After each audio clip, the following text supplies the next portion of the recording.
a sua mente se ocupe com as coisas boas e belas que vêm de Deus. Bom dia! Não crie uma nuvem escura sobre a sua cabeça, com pensamentos negativos. Elas vão derramar chuvas de mau humor e de tristeza sobre você. Delete os maus pensamentos.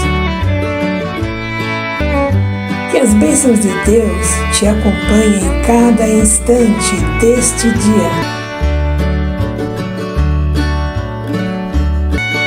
Nada como acordar cedo e ter amigos para desejar um bom dia.